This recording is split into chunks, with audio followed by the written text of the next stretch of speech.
Prepárate para adentrarte en un tema fascinante y poco explorado que afecta a millones de mujeres en silencio: los prolapsos de órganos pélvicos. En este intrigante viaje por el cuerpo humano descubrirás los misterios detrás de un problema que, aunque común, rara vez se discute abiertamente. ¿Sabías que el debilitamiento de los músculos pélvicos puede llevar al desplazamiento de órganos vitales, afectando la calidad de vida de muchas mujeres? A lo largo de este video desentrañaremos los factores que contribuyen a los prolapsos, exploraremos las señales que podrían pasar desapercibidas y nos sumergiremos en las posibles soluciones y estrategias para prevenir este fenómeno. A través de imágenes detalladas y explicaciones expertas, te adentrarás en el complejo mundo de la anatomía pélvica y comprenderás por qué es esencial abordar estos problemas de manera proactiva. Quédate hasta el final porque te explicaré cómo prevenir y tratar los prolapsos para mejorar tu calidad de vida. Prepárate para desafiar tus conocimientos y cambiar tu perspectiva sobre la salud íntima. Este no es un tema que deba ignorarse, es hora de arrojar luz sobre los prolapsos de órganos pélvicos y tomar el control de tu bienestar. Y vamos con el siguiente tema, que es el prolapso de órganos pélvicos. Realmente es algo que no se menciona mucho. Una razón es que las mujeres a menudo sienten vergüenza o confusión acerca de la condición o sus tratamientos, y muchas mujeres ni siquiera han oído hablar de esto. El prolapso ocurre cuando uno o más órganos pélvicos, la vagina, el útero, la vejiga, la uretra, el intestino delgado y el recto,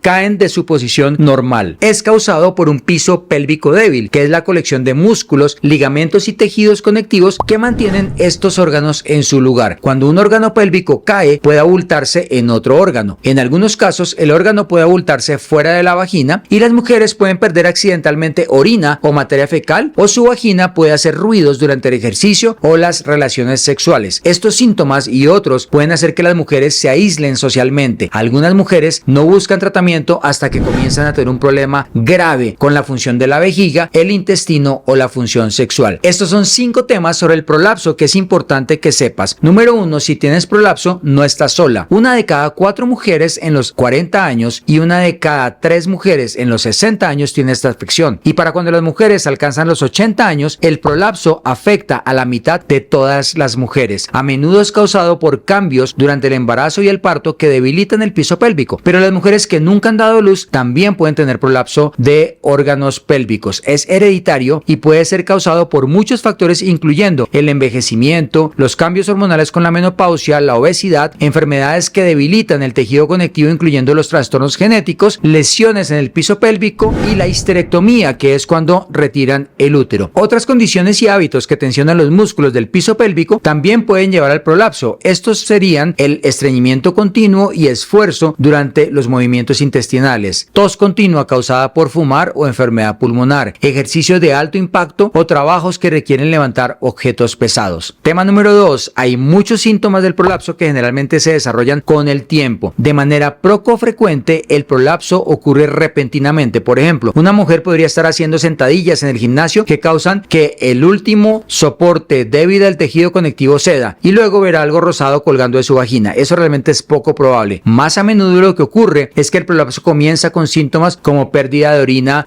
con el esfuerzo o con una risa, o incapacidad para vaciar completamente la vejiga. Puede tener presión o dolor en la espalda. Las relaciones sexuales pueden doler y también puede tener una sensación de laxitud, que es una soltura dentro de la vagina, o puede tener más dificultades para alcanzar el orgasmo. El prolapso puede empeorar o llevar al estreñimiento. Si el recto de una mujer ha abultado en su vagina, puede tener otros problemas intestinales. Por ejemplo, puede ser necesario que inserte sus dedos en la vagina y presione contra las paredes de la vagina para poder mover las heces fuera a través del ano. Número 3. Existen buenas opciones de tratamiento para el prolapso, pero es posible que no necesites todas. Las mujeres deben trabajar con un uroginecólogo o especialista en piso pélvico para ajustar el tratamiento a sus necesidades y deseos. Y si el prolapso no te molesta, es posible que no necesites ningún tratamiento para nada. Hay algunas cosas que puedes hacer que pueden ayudarte a sentir o funcionar mucho mejor, y estas incluyen agregar fibra a tu dieta y beber mucha agua para facilitar los movimientos intestinales. También es importante que pierdas unos kilos si es necesario para aliviar la presión sobre los órganos pélvicos. Hacer ejercicios como pilates para fortalecer el abdomen es importante, y también hay otros tratamientos que podemos explorar. Por ejemplo, pesarios. Puedes obtener todo el alivio que necesitas con estos dispositivos simples que se colocan dentro de tu vagina y sostienen los órganos pélvicos. Los pesarios a menudo ayudan con los síntomas de abultamiento y pérdida de orina. También ejercicios del suelo pélvico son importantes. Uno de esos ejercicios son los ejercicios ejercicios de Kegel que fortalecen los músculos alrededor de la vagina, uretra y recto, pero muchas mujeres los hacen incorrectamente, empujan hacia abajo en lugar de jalar hacia arriba, lo que puede empeorar el prolapso. Un fisioterapeuta de piso pélvico puede usar sensores para medir la fuerza de tus músculos y enseñarte a hacer los ejercicios de manera correcta. También hay dispositivos similares que puedes comprar para usar en casa. Y por último, la cirugía. Puedes necesitar cirugía si el prolapso afecta tu calidad de vida. A muchas mujeres les molesta cuando un órgano sale formando un bulto fuera de la vagina y puede sentirse como si tuvieras un tampón en medio, adentro y medio afuera, y es realmente muy incómodo. Puede ser en ese momento que necesites considerar la cirugía, y si estás perdiendo orina o heces, tienes dolor o ya no puedes sostener un pesario, debes hablar con tu ginecólogo para considerar la posibilidad de cirugía. Y hablando de ginecólogo, consulta a un uroginecólogo certificado, alguien que de verdad sea un experto de salud en piso pélvico. Juntos pueden discutir todas las opciones de tratamiento para el prolapso. Aunque rara vez se habla del prolapso, hay una fuerte comercialización de procedimientos cosméticos como el rejuvenecimiento vaginal. Las mujeres escuchan sobre estos procedimientos y piensan o les dicen que pueden ayudar con los síntomas del prolapso, y ten mucho cuidado porque no es cierto. De hecho, pueden ser perjudiciales. Estos procedimientos cosméticos no están destinados a corregir la función de tu piso pélvico. Hay muchas mujeres que han caído en este engaño y han pagado miles de dólares sin que les sirva absolutamente para nada. Y el número 5 es que el periodo posparto es un buen momento para verificar la salud de tu piso pélvico. El periodo de las 3 semanas después del embarazo es una gran oportunidad para hablar con tu ginecólogo sobre cualquier cambio en tus músculos pélvicos. También es un buen momento para la atención que puede ayudar a prevenir el prolapso. Esto podría significar ver a un terapeuta de piso pélvico, cambiar tu dieta para ayudar con el estreñimiento o la pérdida de peso, o usar un pesario. Recuerda, la salud de tu piso pélvico es una parte importante de tu bienestar en general. Juntos con tu ginecólogo pueden brindar la atención y el cuidado que necesitas para tu piso pélvico. Y la mejor recomendación, si tienes alguna de las condiciones que te he enseñado en este video, es acudir lo más pronto posible a tu ginecólogo. Muchos de los bultos en la vagina deben pasar por una revisión física antes de dar un diagnóstico y poder formular un procedimiento adecuado. Por cierto, he hecho un video espectacular que te muestra lo que debes hacer si detectas que tienes bultos en la vagina. Solo haz clic en esta pantalla para ver el video ya mismo.